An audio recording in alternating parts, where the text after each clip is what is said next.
Now, when I was younger, this was my salary, and this is how I would utilize it to better my financial future. I was just seemingly getting poorer and poorer every single month, even though my dreams were of getting richer and richer. Seemingly, no matter how hard I tried, I always seemed to end up burning my money. So in this video, I'm gonna show you some simple ways you can grow your wealth and stop using one of these. And it's something that I call the PERV method.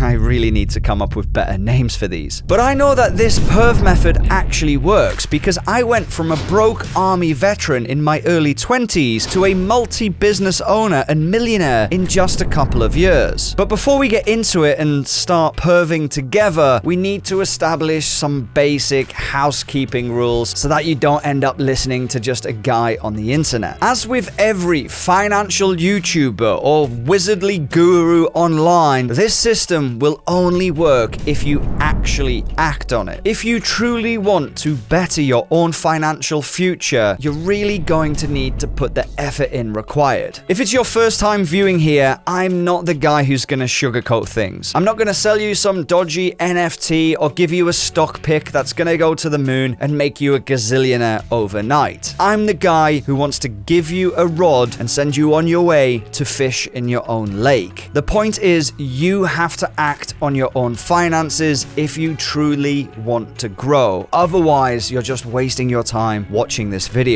So what does the P stand for in our glorious PERV acronym? Well, the P stands for planning, and this is the foundation where we can build our wealth and grow on. And to hammer this point home, I'm gonna save you $60 right now. In fact, I'm gonna rob $60 from myself because that is the cost of my own budgeting course with over 40 videos on it, where I go in full depth on how to perfectly write and execute your own budget and financial plan. But because you're watching this video, you don't need to go and buy it, because here are the key points. The first point is, unless you are a CEO and have an ability to raise funds because you have the next Microsoft idea in your head, you're not gonna be rich without a budget and plan. So stop dreaming and start acting. The second you get your paycheck, you need to be investing 20% of it into your financial future. And I cannot stress how important this factor is. If you cannot afford 20% right now, set yourself a 6-month goal to get to that 20% mark, because it is a mark you must get to within the next 6 months. Point 3 of my budgeting course is at the end of every single day, sit down for 5 minutes and fill in your bank account details and transactions for that day into your Excel sheet. That way it becomes a habit and it just takes a couple of minutes and does not stress you out at the end of every month. And the final point, which I think is one of the biggest points in my course, is find the 5 biggest areas where you spend your money. This is most likely going to be eating out, your food bill, your rent or mortgage, maybe even your car. Then what you should do is look to cut 10% of this sector in itself and allocate that 10% to your investments to get them to the maximum results. The P in our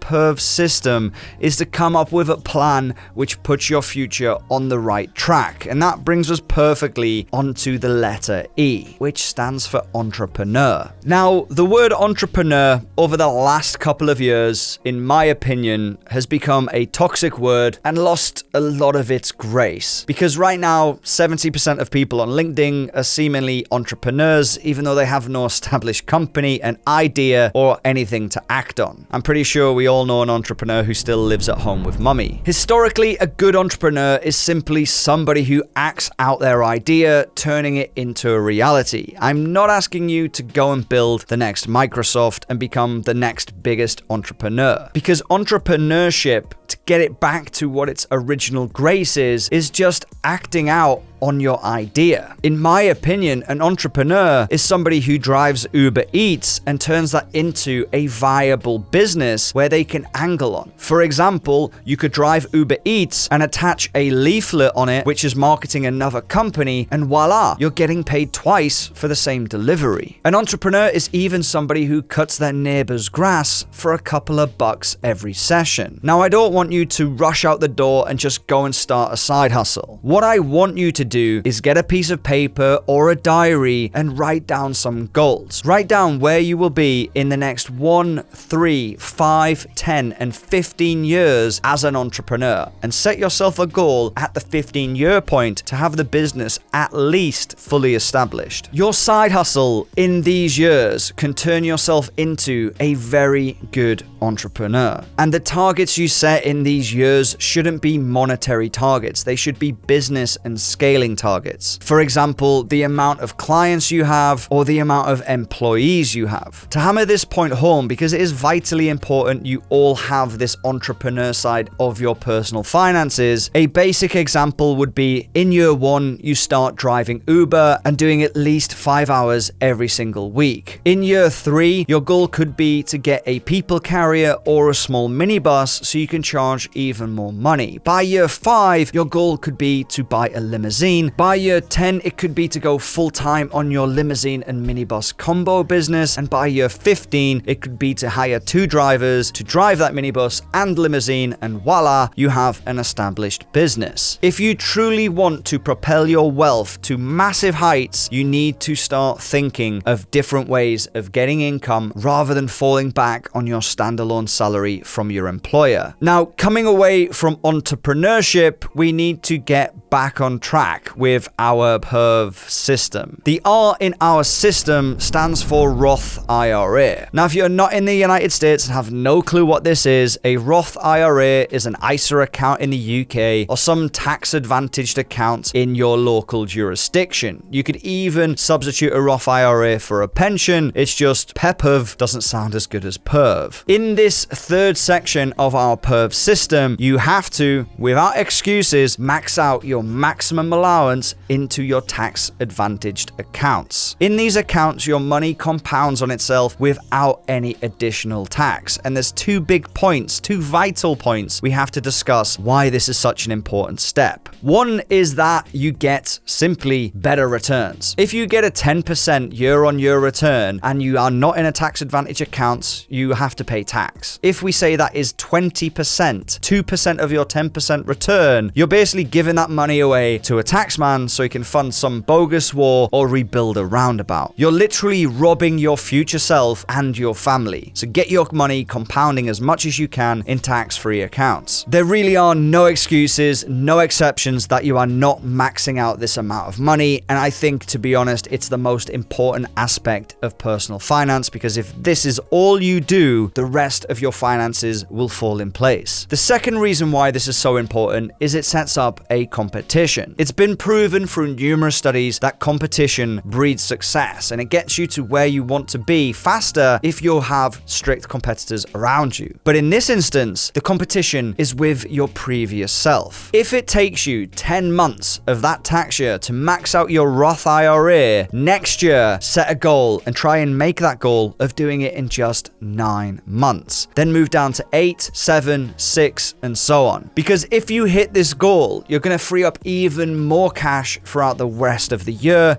and it's going to increase your wealth over a much faster period. I pretty much max out all my tax advantage accounts by the second month when the allowances are reset. And I do this because I acted early on and set a competition where next year I'm going to do it even quicker. I still haven't managed to do it in 1 month yet, but I'm trying. You're not going to get to doing this in 2 months straight away. So set yourself a realistic goal and try and better yourself every single year. And that brings us perfectly on to the V in our PERV system. Now, this is something many people are going to misunderstand. So make sure you rewatch it several times until you actually get the point. And if you still don't get it, drop me a comment down below. It's always good to push the algorithm. V stands for value, but it's not the value of time and it's not the value of your investment. It is value your time. Try and find ways to monetize your own time and find ways to create new time that can lead to even more time in the future through the time compound. And that might sound confusing, but again, go back and listen to it again. Everybody values time extremely different. If you're a waiter, your time will be worth less typically than somebody who is a brain surgeon. But regardless, I strongly implore you to go and find out what an hour of your free time is actually worth, and then try and free that up. But now you know what you'd be willing to pay pay to get your time on that. For example, for me myself, I know when I was a financial consultant, I can get an hour call for around about $350. So that's how much I put on my own free time. So when it comes to editing a video, for example, and big shout out to James editing this, it makes more sense for me to outsource this to him because I can then concentrate on bringing in more readies to my wallet. And once I get a grip of how to monetize my time, what my time is worth, and can actually free up time to then monetize it better on the E in our PERV system, which if you remember is entrepreneur, then everything starts to cycle itself and I become a master of my own destiny. The PERV system is actually really easy to understand when you get the hang of it, but it's also kind of pointless if you still do not understand the basics of money law, because there are actual rules out there that if you do not grasp it, the whole system falls on its face. And if you don't know what I'm talking about, check out this video here where I go through 8 money laws you have to master.